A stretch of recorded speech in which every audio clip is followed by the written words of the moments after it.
Vamos a continuar resolviendo problemas. Ahora vamos a resolver el problema número 5. ¿De acuerdo? Recuerden que en la descripción de este video está el link con el archivo PDF donde vienen todos los ejercicios que vamos trabajando. ¿Sale? Bien, ¿qué dice el problema número 5? Vamos a leer. Dice, en un mazo hay X naipes diferentes entre sí. Ok. En un mazo hay X naipes diferentes entre sí. Dice, la probabilidad de extraer al azar uno, cualquiera de ellos, la probabilidad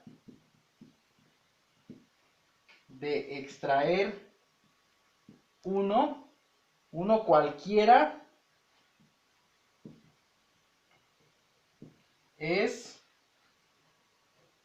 P, donde P es mayor a 0 y menor a 1. La pregunta es, ¿cómo podríamos obtener X? Y vienen diferentes incisos de opciones de respuesta y los voy a anotar porque tenemos que hacer pruebas con ellos. P cuadrada, 1 sobre P cuadrada, 1 sobre P y 1 más P. Ok. El problema para mí siento que no está del todo muy claro la redacción, ¿no? Pero vamos a tratar de desglosar lo que nos pide el problema. Dice, en un mazo, ¿vale? En un mazo hay X naipes. Recordemos, aquí vamos a hablar un poquito de la baraja, ¿sale? Recuerden que la baraja, está compuesta por diferentes cartas, ¿de acuerdo? Una baraja está compuesta por diferentes cartas. Aquí en México, nosotros, al conjunto de cartas, le llamamos baraja. En España, al conjunto de cartas le llaman mazo, ¿de acuerdo? Mazo o baraja, ¿de acuerdo? Hay X naipes. Naipes en España es el equivalente a cartas en México, ¿de acuerdo? Entonces, en una baraja hay X número de cartas. Todas las cartas son diferentes entre sí. Eso quiere decir que no hay ninguna carta que se repita, ¿de acuerdo? Dice que la probabilidad de extraer una carta cualquiera es una probabilidad que está entre 0 y 1, mayor a 0 y menor a 1. Vamos a poner un ejemplo práctico, porque lo que nos pide el problema es cómo podríamos obtener X. ¿Cómo podríamos obtener X a partir de saber la probabilidad de sacar una carta? ¿Ok? ¿Cómo podemos obtener X? ¿Y qué es X?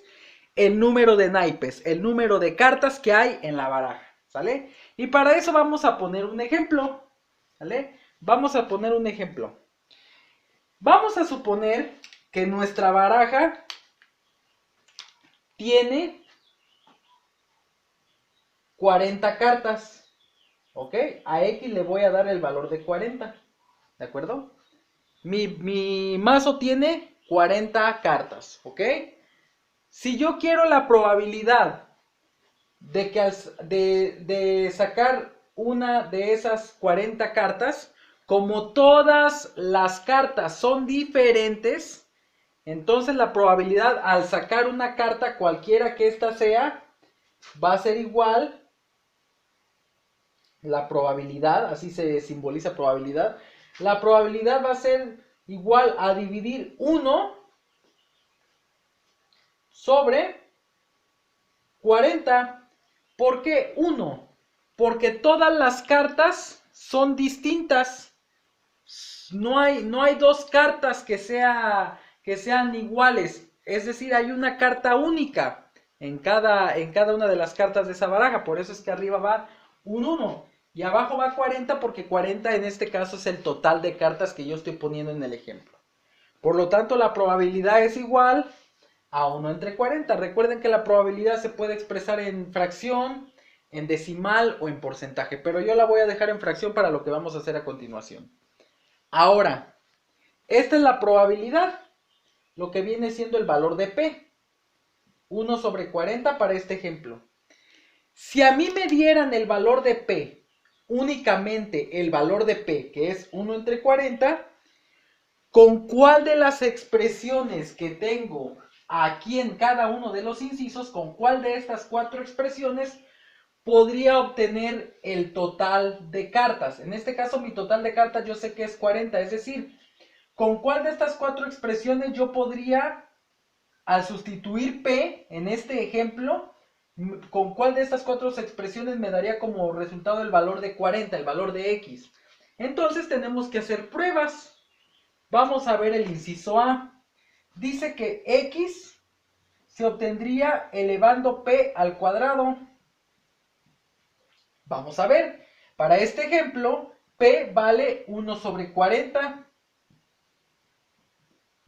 Lo tendría yo que elevar al cuadrado. Al elevar una fracción al cuadrado, se eleva al cuadrado el numerador. 1 por 1, 1. Y el denominador también.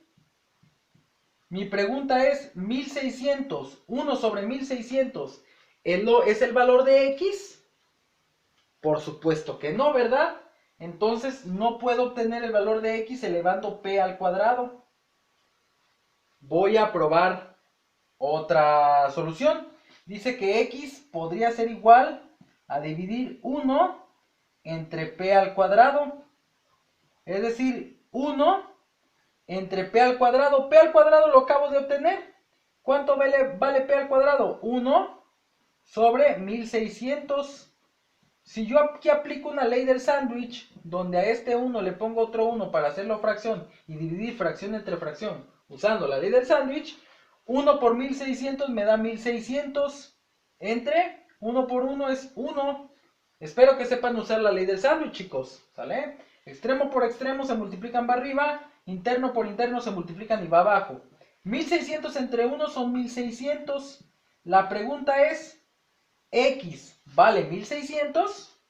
Por supuesto que no. Por lo tanto, tampoco puede ser con esta expresión. Luego tenemos la expresión 1 entre P. Veamos, X es igual a 1 entre P. Es decir, 1 entre la probabilidad. ¿Cuál es la probabilidad para este ejemplo? 1 sobre 40. Si nosotros aplicamos la ley de sándwich aquí, a este 1 le ponemos un 1 abajo, extremo por extremo, 1 por 40 son 40, va en la parte de arriba, interno por interno, 1 por 1 es 1, va en la parte de abajo. ¿Cuánto es 40 entre 1?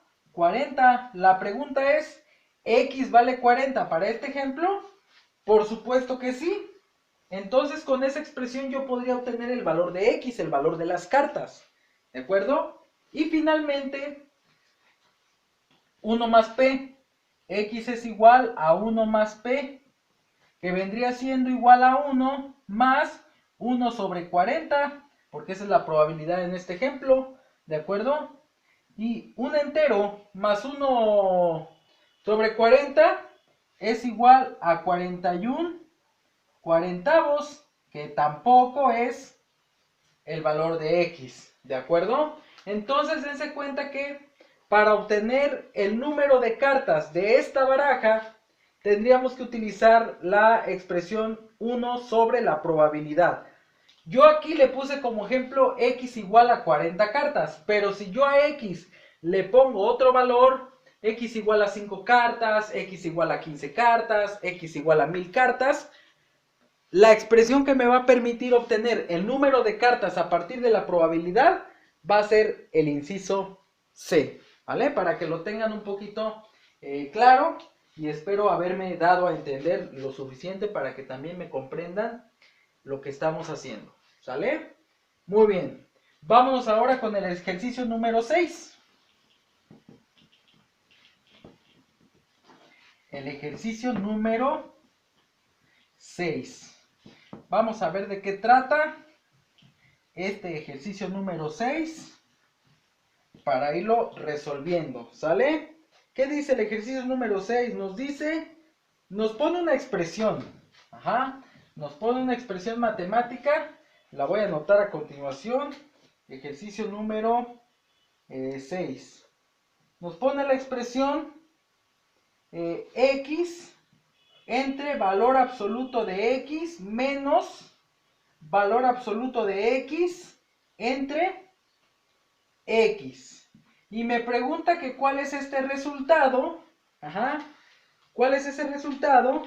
Y se sabe que el valor de X, yo puedo asignarle a X un valor que sea menor a 0. Es decir, X tiene que ser un valor negativo. No puede ser valor positivo. Así me lo especifica el ejercicio. Esa es la restricción o la condición. ¿Sale? Entonces, las opciones de respuesta son las siguientes. Inciso A, 1. Inciso B, menos 2. Inciso C, 4. E inciso D, 0. ¿Sale? Entonces, si yo a X lo sustituyo con un valor negativo, con un valor menor a 0, ¿qué resultado me va a dar toda esta operación? Pues lo vamos a averiguar. Yo puedo elegir cualquier número, asignarle a X cualquier número siempre y cuando cumpla con la condición de que sea menor a 0, porque así me lo especifica el ejercicio. ¿Sale? Entonces, X tiene que ser menor a 0. A ver, yo voy a hacer una prueba con X igual a menos 1. Porque menos 1 es un valor menor a 0. ¿Sale? Vamos a ver, si yo sustituyo en esta operación, tendría menos 1 arriba, línea, valor absoluto de menos 1 en la parte de abajo, menos valor absoluto de menos 1 en la parte de arriba, entre menos 1. Y tendría yo que hacer esta operación. Primero voy a resolver los valores absolutos. Arriba me queda menos 1 y abajo un valor absoluto genera un valor positivo, por lo tanto al quitar el valor absoluto lo que va a haber es un 1, ¿de acuerdo? Menos, aquí el valor absoluto me va a generar un valor positivo, sería 1 positivo entre menos 1, ¿sale? Haciendo operaciones todavía, menos entre más da menos, 1 entre 1 es 1, aquí hay un negativo de que es una resta, pero aparte la fracción me va a generar otro signo, más entre menos da menos, 1 entre 1 es 1. Aquí tengan mucho cuidado con los signos porque pueden llegar a eliminar signos por error, ¿sale? Dense cuenta que cuando aplicamos el valor absoluto, este negativo no se eliminó, ¿sale? Este negativo no se eliminó, aquí siguió. Se eliminó este signo negativo porque al quitar el valor absoluto, este número que estaba dentro se vuelve positivo. Y aquí hay una división de dos números, un número positivo y un número negativo. Más entre menos da menos, pero aquí atrás había otro menos, entonces se juntan dos menos. Al aplicar las leyes de los signos,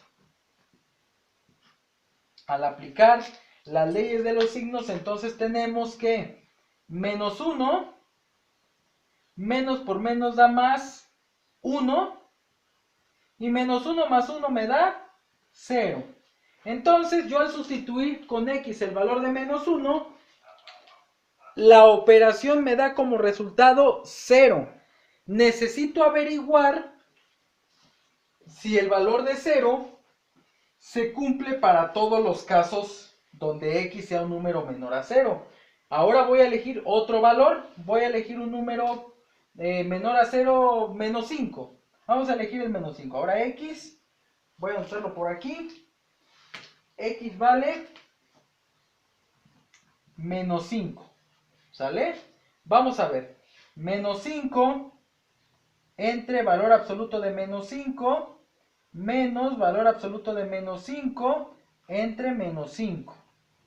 Quitamos absolutos, menos 5 entre, quitamos absoluto, me queda 5 positivo, menos, quitamos el absoluto, me queda 5 positivo entre menos 5, ¿de acuerdo? Dividimos menos entre más da menos, 5 entre 5, 1, ¿de acuerdo? Menos, luego más entre menos da menos, se vuelve a juntar otro negativo y 5 entre 5 me da 1. Y si se dan cuenta me da la misma operación que aquí arriba. Entonces ya sé que vamos a llegar a menos 1 más 1 y eso me va a dar 0. Entonces no importa el valor que yo le asigne a X siempre y cuando sea negativo, al hacer las operaciones me va a dar siempre como resultado 0. Y esa es la solución del ejercicio número 6. ¿Vale? Entonces simplemente hay que hacer la sustitución de valores en la expresión y obviamente tomar en cuenta que cuando tenemos un valor absoluto, a la hora de quitar las barras del valor absoluto, ese número se va a volver siempre positivo, ¿sale? Siempre va a ser positivo en el caso del valor absoluto. Nada más para que lo tomen en cuenta, ¿de acuerdo? Vamos a resolver otro ejercicio de esta guía, ¿vale? Nos vamos a saltar hasta el ejercicio número 19, ¿de acuerdo? Recuerden que en la guía, en el link de la descripción de este video, viene el archivo de donde obtengo estos ejercicios. Trae más ejercicios, pero yo solamente voy a resolver algunos porque la idea es que ustedes también hagan por cuenta propia su propia investigación y sigan resolviendo los ejercicios completos, ¿sale? Entonces, problema número 19. Dice el problema: en una liquidación de fin de temporada se venden pares de zapatos con un descuento del 20%. Ok, entonces en una liquidación de fin de temporada se venden pares de zapatos con 20% de descuento, ¿sale? Es importante tenerlo en cuenta. Ahora, nos dice, si se sabe que 100 pesos son el 25% del precio de liquidación del par de zapatos, ok, si se sabe que 100 pesos son el 25% del precio de liquidación, si se sabe que 100 pesos son el 25% del precio de liquidación del par de zapatos,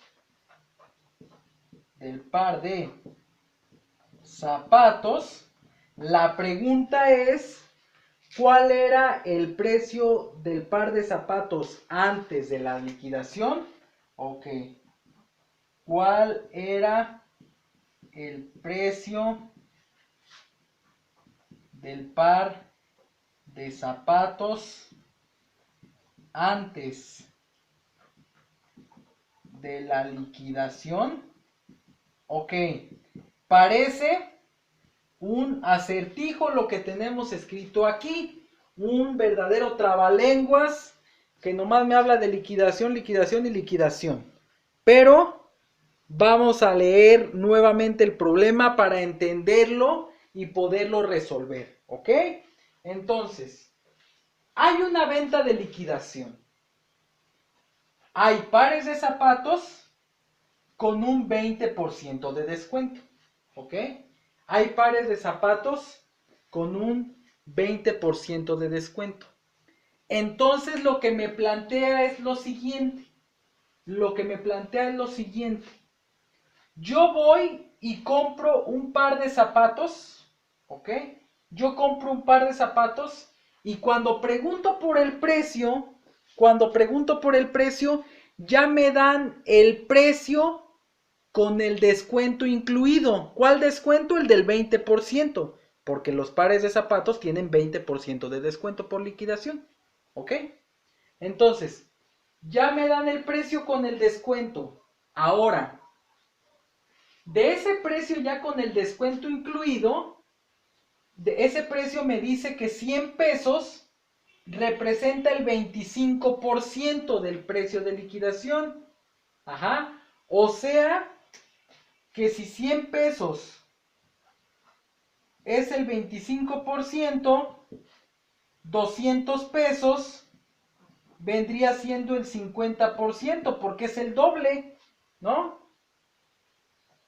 ¿Sí vamos bien?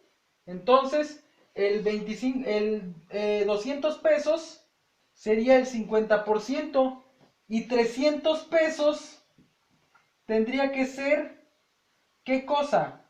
El 75%, porque 25% es 100, más otro 25%, más otros 100 ya son 200 pesos, que son el 50%, más otro 25%, que son 100 pesos, 200 más 100 me da 300 pesos. Y finalmente el 100% vienen siendo 400 pesos.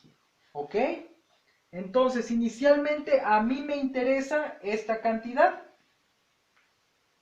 400 pesos entonces vendría siendo el precio total con la liquidación del par de zapatos. Es decir, 400 pesos ya es el precio con el descuento incluido.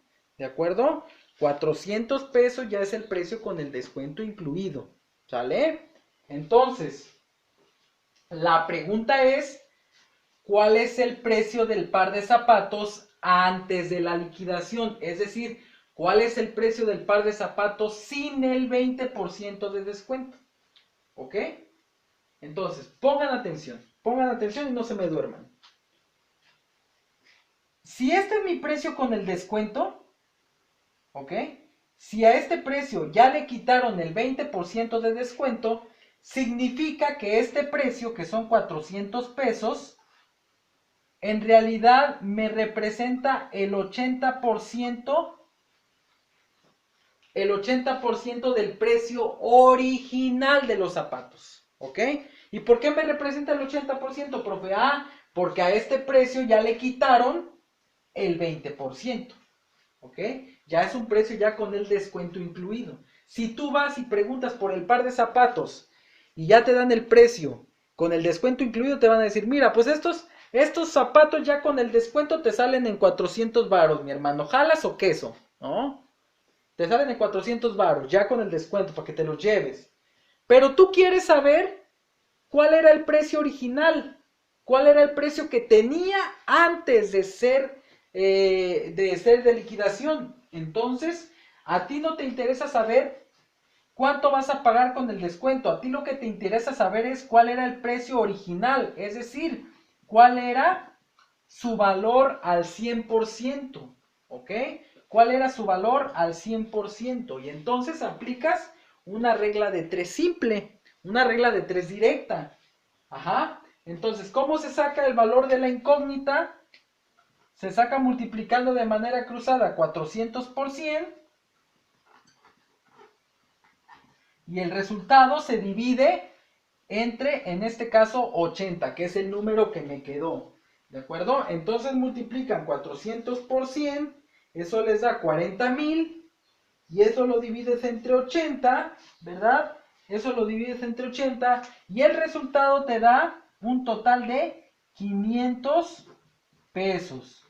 En otras palabras, el par de zapatos antes de que tuvieran descuento tenían un valor de 500 pesos. Cuando entró a liquidación y le descontaron el 20% de descuento, tú ibas a comprar el par de zapatos de 500 pesos, te descontaban el 20% y entonces pagabas 400 pesos, ¿ok? 400 pesos. Y 100 pesos era el 25% de ese precio de liquidación, ¿ok? 100 pesos era el 25%. El 100% pues ya eran los 400 pesos, ¿vale? Entonces es así como se resuelve este problema número 19. Hay que leerle un poquito porque a veces no es tan fácil identificar los datos y a veces tampoco es fácil cómo enfrentar el problema, pero para eso hay que resolver muchos ejercicios de este tipo para que poco a poco vayamos mejorando nuestras habilidades, ¿de acuerdo? Nuestras habilidades en la solución de problemas, ¿de acuerdo? Nos vemos en un próximo video. Si tienen dudas, escríbanme, revisen el video una y otra vez hasta que queden todos los temas claros. Adiós.